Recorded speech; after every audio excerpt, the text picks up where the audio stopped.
Hello students, today in chemistry subject we are going to start our new unit which is thermodynamics. It is a unit number 6 of the NCERT syllabus. सबसे पहले हम ये study करेंगे what is the thermodynamics, then we will talk about the syllabus of the thermodynamics and the pattern of the syllabus, कि which topic is deleted from the syllabus which is present in the syllabus. Okay, so thermodynamics is consist of the two words. First is the thermo, second is the dynamics. Thermo is related to the heat. Thermo means a thermal energy or heat. Thermo means heat or thermal energy, and dynamics represents, what does this dynamics represent? Dynamics means flow. ठीक है, flow. Thermodynamics is related to the kind of the kinematics. Kinematics जिसमें हम motion को पढ़ते हैं, जिसके अंदर हम फ्लो को पढ़ते हैं. तो ये कह रहा है कि थर्मो का मीन्स यहाँ पे हीट होता है. थर्मो का मीनिंग क्या होता है? यहाँ पे हीट होता है, और डायनामिक्स का मीनिंग होता है यहाँ पे flow. So in thermodynamics unit we are going to discuss about the flow of the heat from the system to the system. ठीक है, थर्मोडायनामिक्स में हमें क्या पढ़ना है? थर्मोडायनामिक्स फिजिकल केमिस्ट्री की वो ब्रांच है जिसके अंदर हमें ये स्टडी करना how the heat can flow from one object to another object, how heat can be use to do the work, और how heat will release when some body does work. जैसे fridge है, fridge work करता है. Fridge का target होता है चीज़ों को कूल डाउन करना. फ्रीज का टारगेट क्या होता है? चीज़ों को कूल डाउन करना. तो ये कहता है कि जब फ्रीज वर्क करता है तो कुछ अमाउंट ऑफ हीट उस ऑब्जेक्ट से रिलीज होती है, जिसकी वजह से उसका टेम्परेचर क्या हो जाएगा? डिक्रीज. इसी तरीके से एक कार का इंजन होता है. कार का इंजन वर्क डन करता है. कहाँ से वर्क डन करता है? जब हम उसको हीट देते हैं. जब कार के इंजन को हम हीट देते हैं, जब फ्यूल बर्न होता है, उससे एनर्जी मिलती है, उसके थ्रू वो क्या करता है?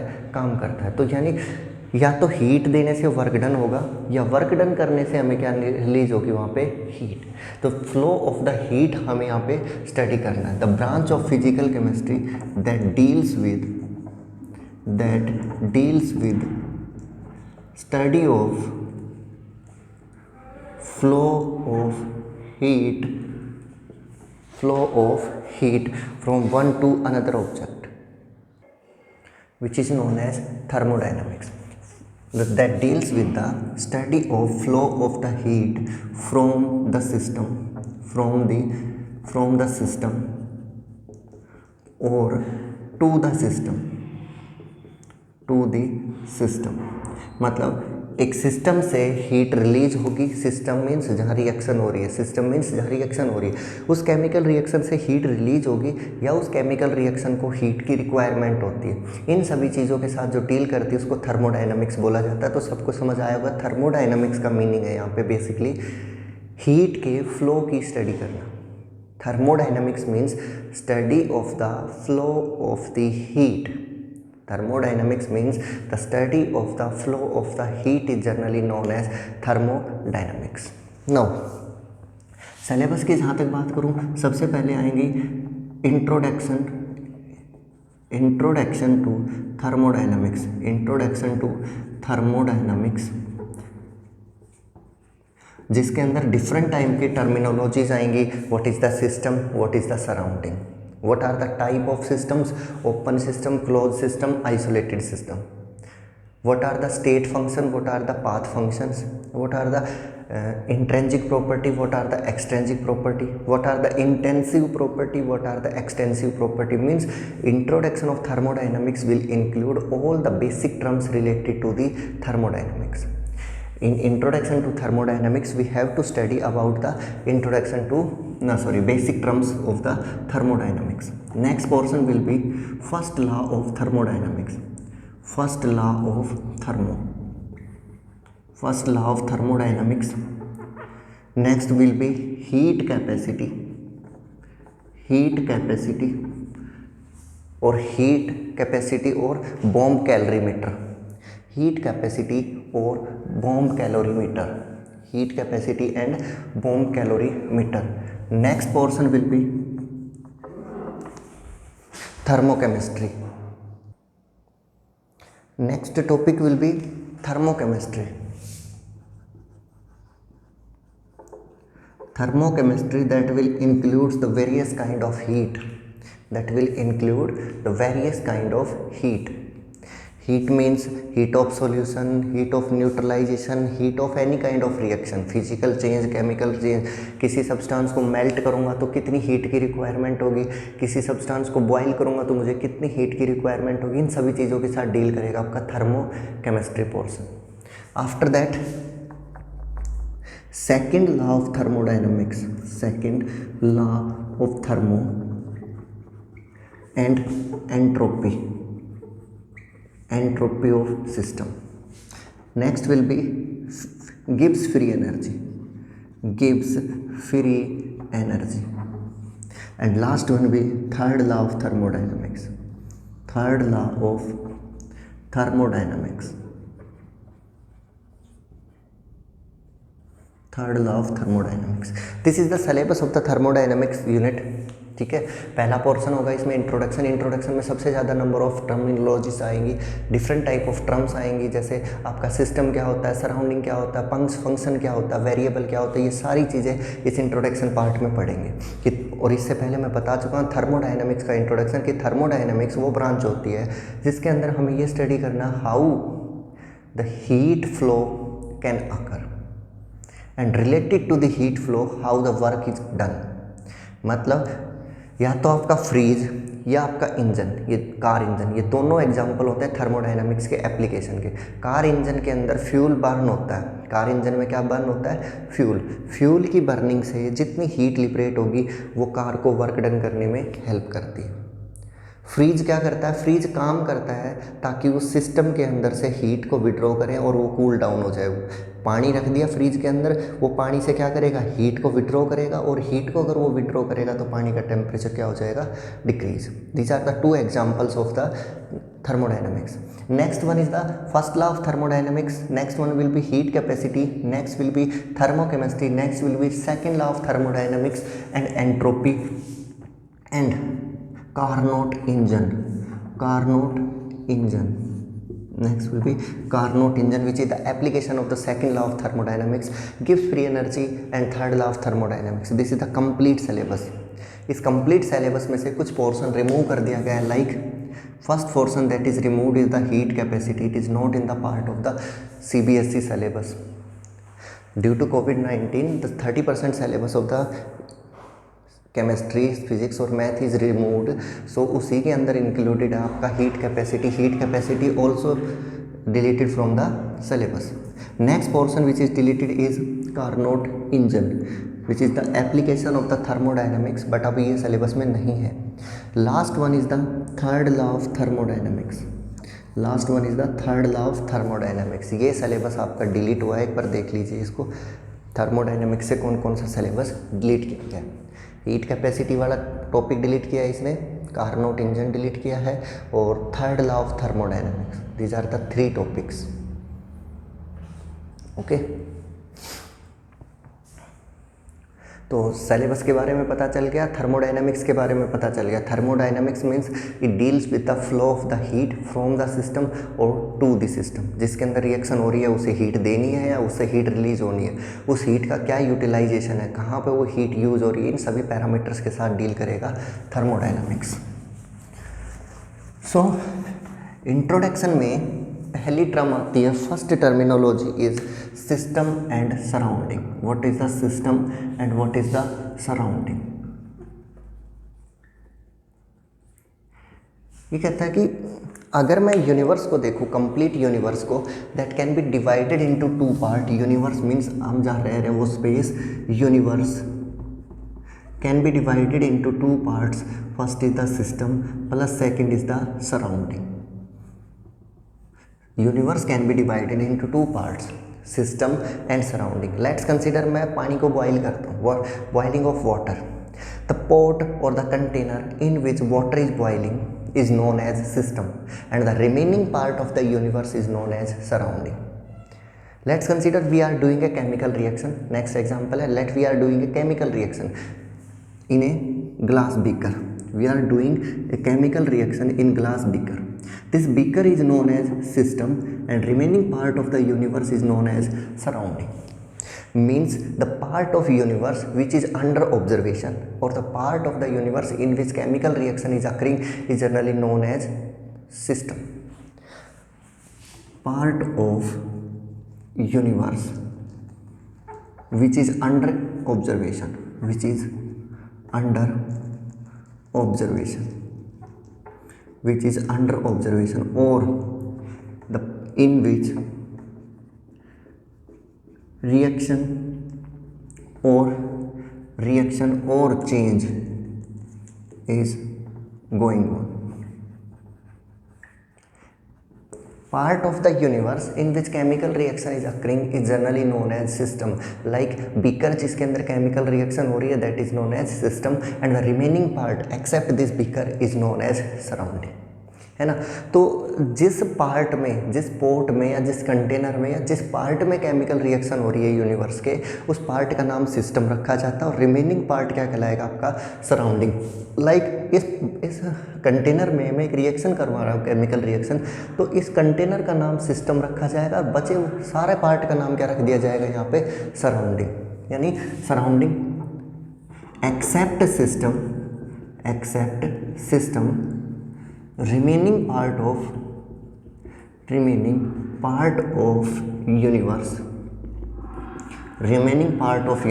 is generally known as thermodynamics. Remaining part of universe is known as surrounding. So except system, जो भी रिमेनिंग पार्ट होगा उसको बोलेंगे सराउंडिंग, और सिस्टम उसे बोलेंगे जो कि अंडर ऑब्जर्वेशन होता है। So universe can be right as universe में be equals to system plus surrounding, this is the universe. तो ये आपका बीकर और कंटेनर जहाँ केमिकल रिएक्शन होती है उसको हम सिस्टम बोलते हैं, बचे हुए सारे पार्ट को हम क्या बोलेंगे, जनरली सराउंडिंग। तो दो टाइप का यहाँ पे हमने दो डेफिनेशंस पढ़ी, first is the system, second one is the surrounding. Okay, तो अगला पॉइंट, नेक्स्ट पॉइंट होगा types of system. Types of system, कि सिस्टम को मैं कितने टाइप का कंसिडर कर सकता हूँ। सिस्टम मीन्स वो पार्ट ऑफ द यूनिवर्स जो कि अंडर ऑब्जर्वेशन है, या जहाँ केमिकल रिएक्शन हो रही है, फिजिकल रिएक्शन हो रही है, मीन्स एक सिंपल चेंज हो रहा है, उसको जनरली हम क्या बोलेंगे, system. It may be of the three types, first is the open system, second one is the close system, and third one में बी आइसोलेटेड और इंसुलेटेड सिस्टम। आइसोलेटेड और इंसुलेटेड सिस्टम, देखो जनरली हमने thermodynamics के अंदर दो variables होते हैं, मेन वेरिएबल्स और भी हो सकते हैं, मैं अभी सिर्फ दो को कंसिडर कर रहा हूँ, वर्क और हीट को, जो जनरली काम आ रहे हैं हमारे थर्मोडायनामिक्स के अंदर। दो मेन एंटिटीज होती हैं, एक वर्क डन होता है और दूसरा क्या होता है, हीट होता है। और हीट के बारे में मैंने बोला थर्मोडायनामिक्स में तो सारा यही पढ़ना है मुझे, कि हीट कैसे फ्लो कर रही है, सिस्टम से बाहर जा रही है, सिस्टम के अंदर आ रही है। तो ये कहता है कि एक सिस्टम को ओपन सिस्टम तब कहा जाता है जिस सिस्टम के अंदर हीट और अमाउंट ऑफ सब्सटेंस दोनों का चेंज होता हो। A system in which heat and amount of substance both changes occur. Like चाय रखी हुई है कप के अंदर, है ना, और कप ऊपर से खुला है, ओपन कप में एक टी रखी हुई है, तो थोड़ी देर बाद हम ऑब्जर्व करेंगे चाय ठंडी हो जाती है, means from the cup of T heat is flow out. अगर ये कप ऑफ टी है और इसके अंदर हमने इसको थोड़ी देर खुला रख दिया, तो क्या होगा, इसके वॉल्स के अंदर से हीट फ्लो करके बाहर चली जाएगी, इसकी वॉल्स के अंदर से हीट फ्लो करके बाहर चली जाएगी और ये चाय का कप ठंडा हो जाएगा। तो that's mean there is a flow of heat. और ये भी ऑब्जर्व किया, जब वो ऊपर से ढक्कन हटाया हुआ था तो उसके अंदर वाटर वेपर बन के बॉयल ऑफ होने लग रहा था, वाटर बन के वेपराइज हो रहा था, वेपर्स बन के वाटर क्या हो रहा था, वेपराइज हो रहा था। That's mean there is a flow of the amount of substance. अरे चाय गर्म करते हैं, दूध भी उबलता है, उसके अंदर पानी भी बॉयल ऑफ होता है, तो उसके अंदर से अमाउंट ऑफ सब्सटेंस क्या होने लग रहा है, कम हो रहा है, वाटर वेपराइज होने लग रहा है, उड़ने लग रहा है, तो अमाउंट का भी चेंज आया। थोड़ी देर अगर मैंने बिना गर्म किए उसको रख दिया तो ठंडी हो जाएगी, ठंडी होगी तो वहाँ पे हीट का भी चेंज आया। A system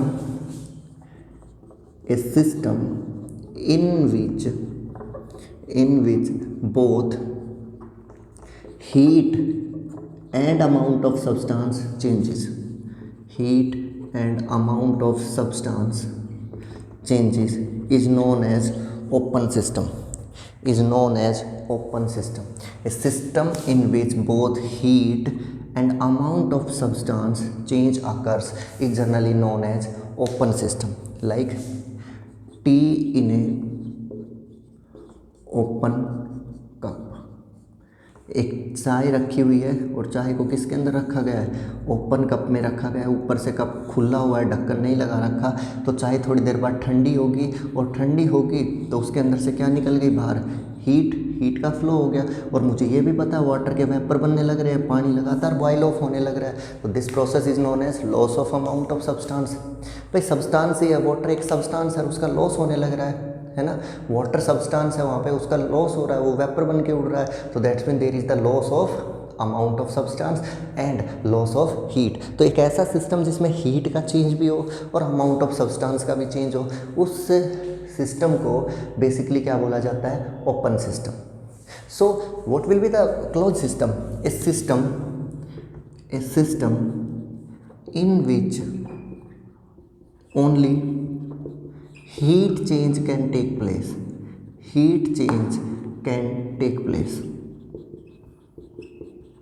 but there is no change in quantity or amount of substance। एक ऐसा सिस्टम जिसके अंदर ओनली किसका चेंज टेक प्लेस हो, heat change can occur. A system in which only heat change can occur is generally known as closed system। But there is no change in amount of substance, like tea in a closed cup। किसी भी closed cup के अंदर चाय रखी हुई है तो क्या होगा, वो चाय सिर्फ ठंडी हो सकती है, लेकिन उसके अंदर से अमाउंट ऑफ सब्सटेंस का चेंज नहीं होगा। उसके अंदर से वाटर वेपराइज नहीं हो सकता, पानी भाप बन के उड़ नहीं सकता, क्योंकि कंटेनर ऊपर से क्या है, क्लोज है। पानी यहाँ से उड़ के यहाँ तक जाएगा, वेपराइज होके वापस आ जाएगा। लेकिन हाँ, हीट तो हो सकता है फ्लो। चाहे ठंडी तो होगी, चाहे ढक के रख लो चाहे बिना ढके रख लो। ढक के रखोगे तो बस इतना है कि जो वाटर वेपराइज हो रहा तो वो नहीं होगा। अगर तुमने ओपन करके रखा हुआ है चाय को तो वो ठंडी भी होगी और ऊपर से उसका अमाउंट ऑफ सब्सटेंस भी क्या होगा, change.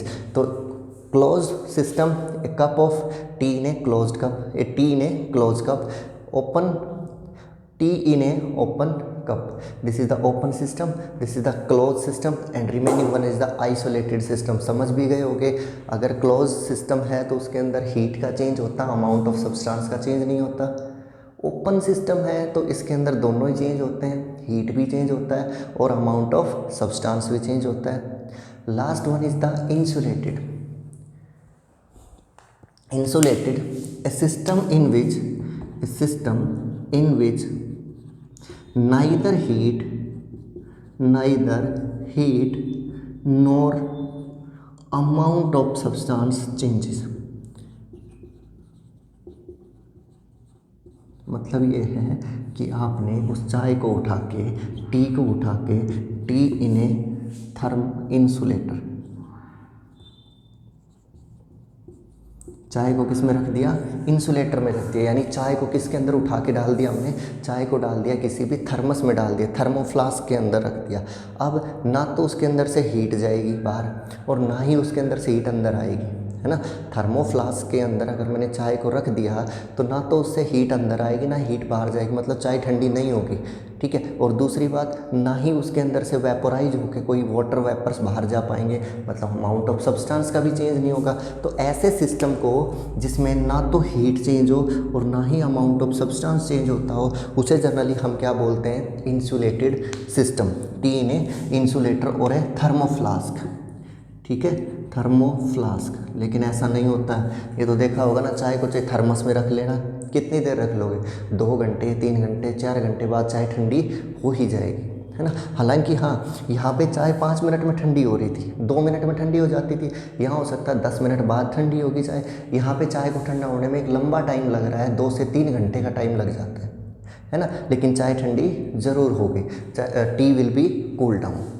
It may take a long time or it may occur in a couple of minutes. So statement is that no system is perfectly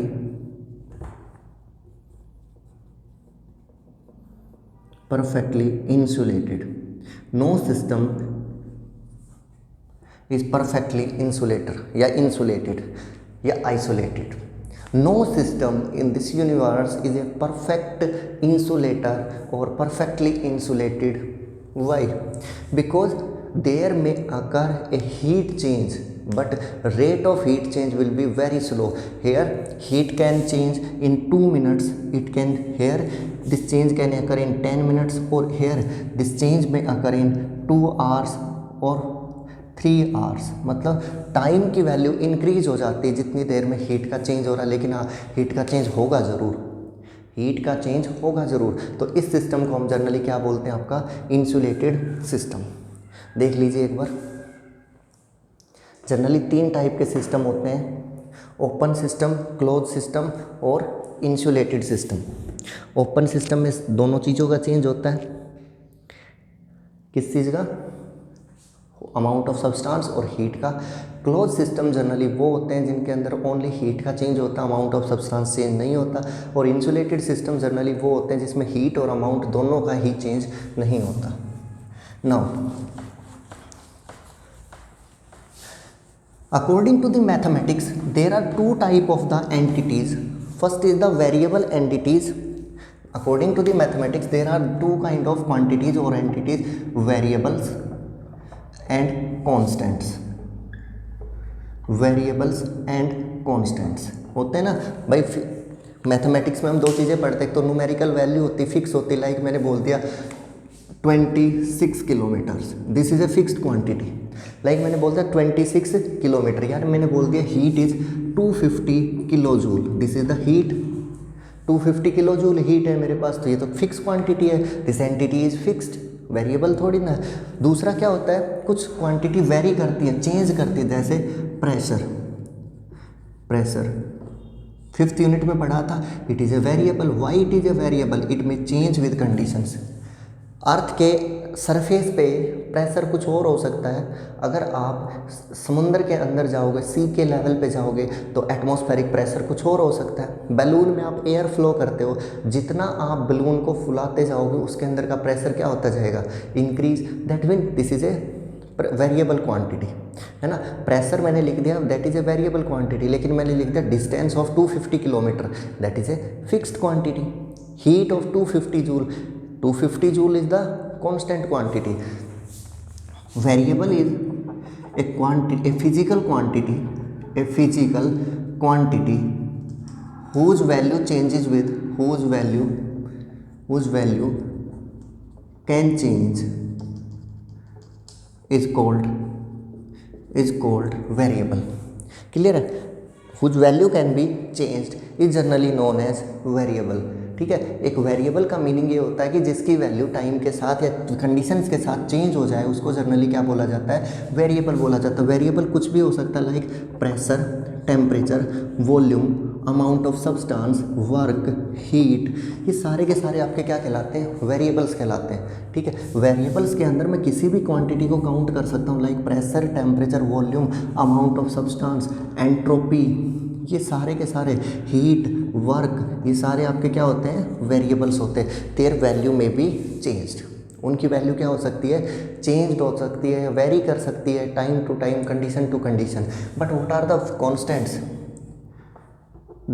whose value is fixed or do not changes, like Avogadro's number 6.022 into 10 raised to power 23 particles per mole. Its value is fixed. H Planck's constant 6.6 into 10 raised to power minus 34 joule seconds, है ना. इसी तरीके से मैं और quantities लिख सकता हूँ जिनकी वैल्यू क्या होती है, कांस्टेंट होती है.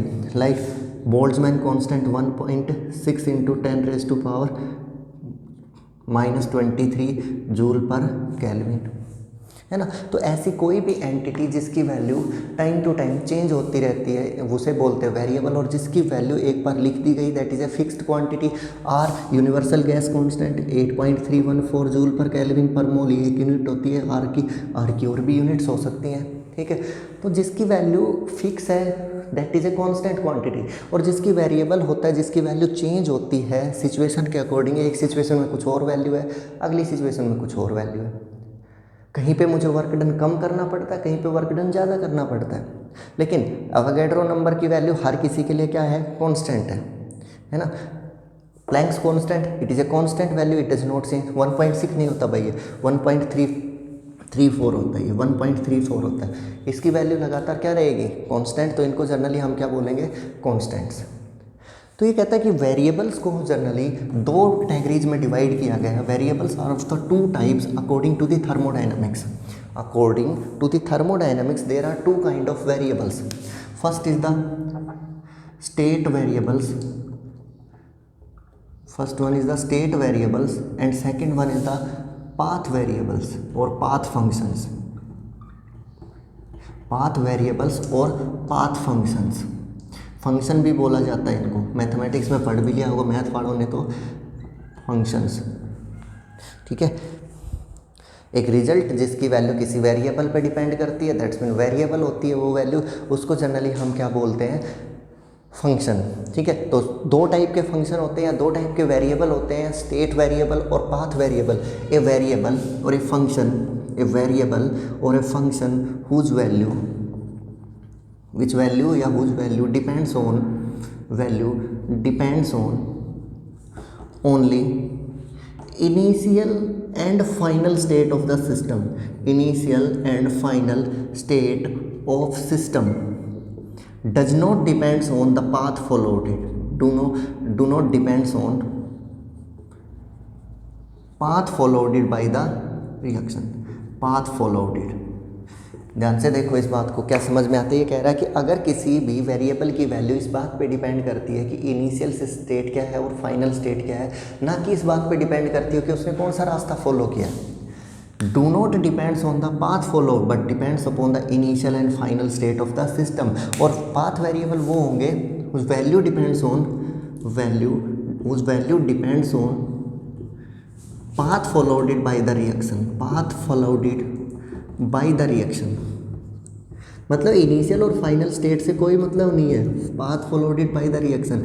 ऐसे देखो, जैसे आपको फर्स्ट फ्लोर पे जाना है, this is the ground floor, ठीक है, this is the first floor. आपको ग्राउंड फ्लोर से फर्स्ट फ्लोर तक जाना है, दो रास्ते हो सकते हैं, या तो आप किससे जाओ, स्टेयर्स पे जाओ, और या जाओ आप लिफ्ट से। दो तरीके हो सकते हैं, या तो भाई आप स्टेयर्स से जाओगे, ठीक है, या आप डायरेक्टली किससे जाओगे, लिफ्ट से जाओगे। अगर कोई इस बात को देखता है कि भाई तुम कौन से रास्ते से आए हो, that is A path function. और कोई ये कहता है कि मुझे तो बस ये बता दो आप ऊपर से नीचे, नीचे से ऊपर आए या नहीं आए, कैसे भी आए मुझे कोई फ़र्क नहीं पड़ता। आप ग्राउंड फ्लोर से फर्स्ट फ्लोर पे आए, that doesn't matter how you are coming, which path you are following doesn't matter, that is the state function. उसको सिर्फ इस बात से मतलब है कि आप ग्राउंड फ्लोर से फर्स्ट फ्लोर पे आ गए, आप अपनी इनिशियल स्टेट से फाइनल स्टेट तक पहुंच गए, it doesn't included what is the path followed by the reaction. और अगर उसको इस बात से फ़र्क पड़ता है, किसी वेरिएबल की वैल्यू इस बात पे डिपेंड करती है कि आप किस पाथ से आए हो, आप स्टेयर्स से आए हो तो उसकी वैल्यू अलग है, अगर आप लिफ्ट से गए तो आपकी वैल्यू अलग है। जैसे फॉर एग्जांपल मैं लिखता हूँ वर्क, एग्जांपल बताता हूँ पाथ फंक्शन का, work, how work is the path function. अगर आप स्टेयर से जाते हो तो आपकी बॉडी को अलग अमाउंट ऑफ वर्क डन करना पड़ता है, आपकी बॉडी को हो सकता है ज़्यादा वर्क डन करना पड़ जाए, और आप लिफ्ट से जाओगे तो आपकी बॉडी को कम काम करना पड़ता है। That's mean work done is a path function whose value depends upon the path followed by the reaction.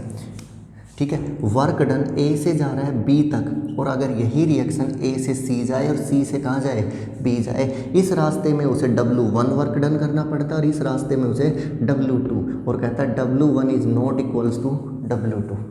समझ में आ रहा है। अगर कोई भी पर्टिकुलर रिएक्शन सिर्फ एक स्टेप में होती है तो उसको वर्क डन अलग करना पड़ेगा, रिएक्शन अगर दो स्टेप्स में हो रही तो उसको वर्क डन अलग करना पड़ता है ना। तो work done is a path function. Why it is a path function? Because it depends what is the path फॉलोडेड bye the reaction. अगर आप स्टेयर से जाओगे आपको काम ज़्यादा करना पड़ेगा, अगर आप लिफ्ट का यूज़ करोगे तो आपकी बॉडी की एनर्जी कम खर्च होगी, है ना। तो एनर्जी की बात आ गई तो मैं दूसरा यहाँ पे क्वांटिटी लिख सकता हूँ, heat. Heat is also the example of the path variables. Heat is also the example of path variables. ये भी इस बात पे डिपेंड करता है आपकी रिएक्शन ने कौन सा पाथ फॉलो किया, ठीक है। और थर्मोडाइनमिक्स में वर्क और हीट को छोड़ के जितने भी वेरिएबल बन गए all are state function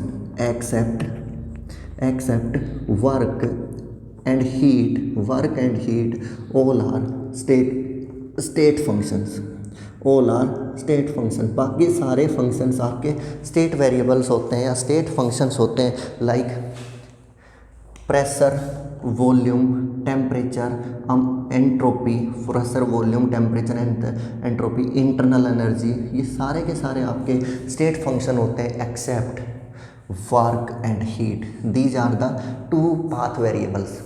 I think सबको स्टेट फंक्शन और पाथ फंक्शन के बारे में पता चला होगा। स्टेट फंक्शन जनरली वो फंक्शंस होते हैं जिनकी वैल्यू इनिशियल और final state of the system पे डिपेंड करती है। रिएक्शन चाहे आपकी एक स्टेप में कंप्लीट हो जाए या रिएक्शन जाए ए से सी, सी से डी, डी से बी, 3 स्टेप्स में पूरी हो, इसके दौरान जितना आपका स्टेट फंक्शन होगा, लेट्स कंसीडर हमारा स्टेट फंक्शन इंटरनल एनर्जी है, तो यहाँ पे जितना इंटरनल एनर्जी में चेंज आया वो बराबर होगा जितना इंटरनल एनर्जी का चेंज आएगा जब आप 3 स्टेप से रिएक्शन करवाते हो। Delta U1 equal to the delta U2। Internal energy भी पढ़ाऊंगा, नाम से भी पता चल गया होगा। अंदर की जो एनर्जी होती है उसका नाम होता है इंटरनल एनर्जी। अंदर की जो एनर्जी होती है जनरली उसको क्या बोला जाता है? Internal energy. तो फिर से सुन लो स्टेट फंक्शन और पाथ फंक्शन के बारे में। A function whose value depends upon the initial and final state of the system does not depends on the path followed it। Means उसको इस बात से मतलब है रिएक्शन इनिशियल से फाइनल पे पहुंची या नहीं पहुंची, रिएक्टेंट से प्रोडक्ट बना या ना बना, उसको इस बात से कोई मतलब नहीं है आपने एक स्टेप में रिएक्शन कंप्लीट करवा दी या आपको रिएक्शन कंप्लीट करवाने में 4 स्टेप्स लगे, है ना। तो उसको बोलते हैं हम एक वेरिएबल, स्टेट वेरिएबल, ठीक है। अगर किसी क्वांटिटी की वैल्यू, किसी भी वेरिएबल की वैल्यू इस बात पे डिपेंड कर रही है कि रिएक्शन ने कौन सा पाथ फॉलो किया है, that variable is a state path variable और path function. A function, a variable whose value depends on the path followed by the reaction. उसको इस बात से फ़र्क पड़ता है आप स्टेयर से आए हो या आप लिफ्ट का यूज़ करके आए हो। और इनके अकॉर्डिंग पूरी थर्मोडाइनमिक्स में सिर्फ 2 ही वेरिएबल या 2 ही फंक्शंस ऐसे होते हैं जो कि हमारे पाथ फंक्शंस होते हैं, that is work and heat. Except work and heat all are state function. बहुत इंपॉर्टेंट पॉइंट है ये, इसको नोट डाउन करना भाई सभी लोग।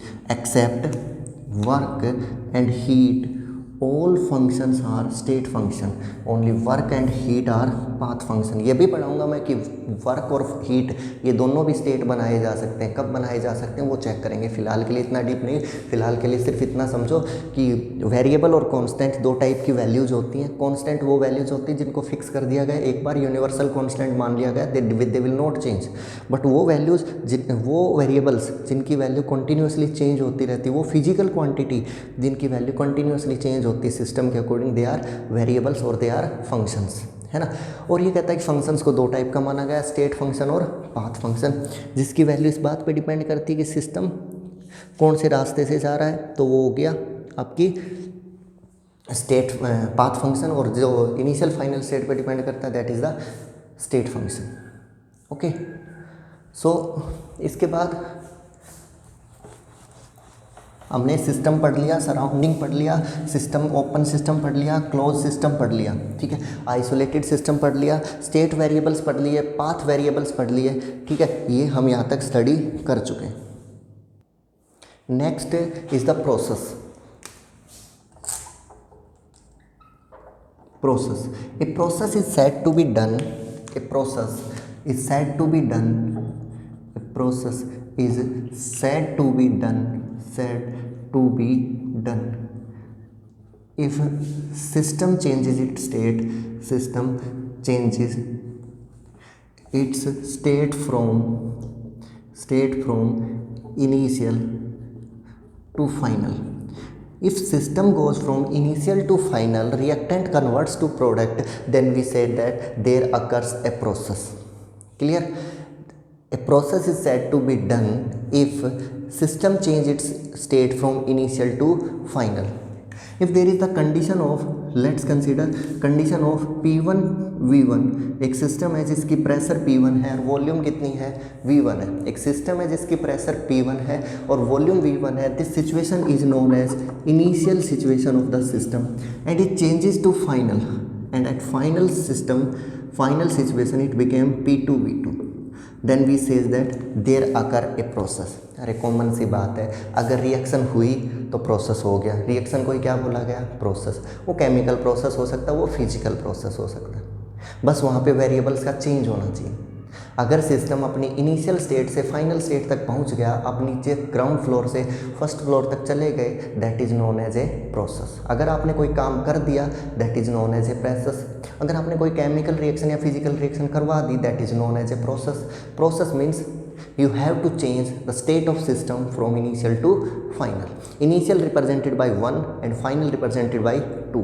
Initial represented by 1, final represented by 2.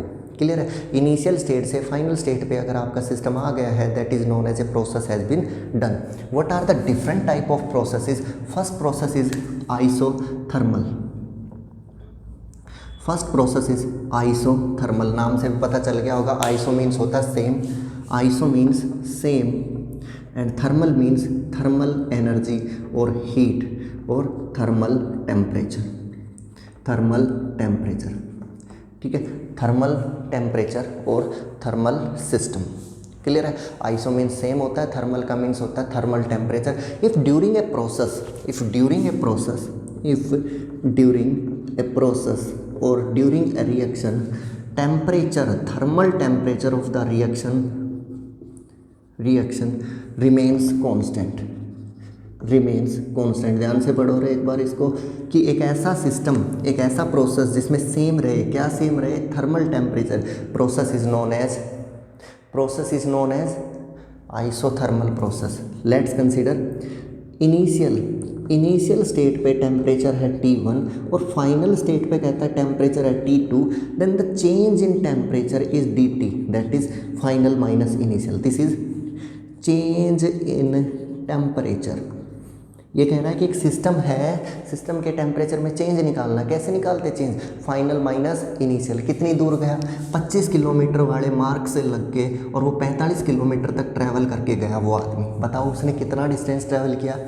Kilometre number 25 to kilometre number 45 तक एक इंसान ने ट्रैवलिंग करी। What is the distance travelled by the person? It is equals to 45 minus 25, that is equals to 20 kilometres, means final minus initial. What is the change in temperature? Final state temperature minus initial state temperature, that is change in temperature dt, this is equal to T2 minus T1, but temperature remains same, that is implies as dt is equal must be 0, और जब dt 0 आ गया तो T2 minus T1 कितना? 0, और T2 बराबर कितना? T1।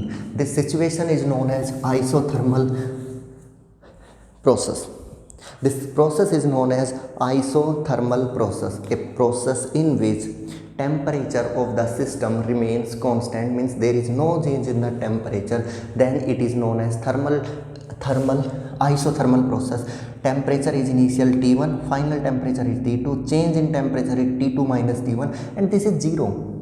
अगर ये 0 आया, then we says that system is, the process is isothermal. If during a process T2 is equals to T1, final temperature of the system equals to initial temperature, और T2 minus T1 is equals to 0, और change in temperature is 0, कुछ भी बोल लो इनमें से, change in temperature 0, initial final temperature is 0, T2 minus T1 is 0, और T2 बराबर T1, कुछ भी बोल लो, सिर्फ इतना याद रखना, टेम्परेचर सेम तो isothermal. Second, isocoric process. Isocoric process, a process during which volume change is 0, a process in which volume change is 0 or volume remains constant, volume remains constant और volume remains constant if change in volume, D means होता है change और V का means होता है volume, volume में change कैसे निकाला जाएगा? Final volume minus initial volume, change in volume is final volume minus initial volume. But ये कह रहा था कि इसमें तो चेंज 0 है, चेंज कितना है? 0 है, तो dV कितना है? 0 है, और dV अगर 0 है, dV अगर 0 है तो V2 माइनस V1 कितना? 0, V2 बराबर कितना? V1। दोनों में से कोई भी एक वर्डिंग लिख दो। अरे समझ में आ रहा है? अगर वॉल्यूम में चेंज को वो 0 कह रहा है, वॉल्यूम में कोई चेंज नहीं आया, नहीं चेंज आया तो dV को लिख दो 0। और dV अगर जीरो है, गलती से यहाँ पे जीरो लिख दिया तो ये V2 और V1 क्या आ जाएंगे, एक दूसरे के इक्वल आ जाएंगे। This process is generally known as isochoric process, isobar process, isobar process. Iso means होता है सेम, फिर से वही आइसो मीन्स क्या होता है यहाँ पे याद रखने का process same. Bar is the unit of pressure, bar is the process of bar is the unit for pressure. Process during which pressure change is zero और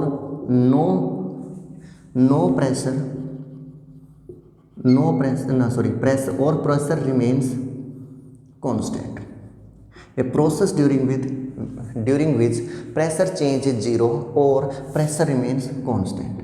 Pressure change is zero, change means D, pressure means P, P2 minus P1। और ये कह रहा है कि pressure का change तो कितना रखा है, जीरो रखा है, इसका मतलब P2 बराबर कितना आएगा, P1 आएगा। P2 बराबर कितना आएगा, P1। इनिशियल प्रेशर बराबर final pressure. This process is known as isobaric process. तो आइसोथर्मल प्रोसेस मीन्स जहाँ टेम्परेचर चेंज जीरो हो, आइसोकोरिक प्रोसेस मीन्स जहाँ वॉल्यूम चेंज जीरो हो, आइसोबारिक प्रोसेस मीन्स जहाँ प्रेशर में चेंज कितना है, जीरो। और प्रोसेस का मतलब कोई केमिकल रिएक्शन, कोई फिजिकल चेंज, यानी इनिशियल स्टेट से कहाँ जाना, final state is known as a process.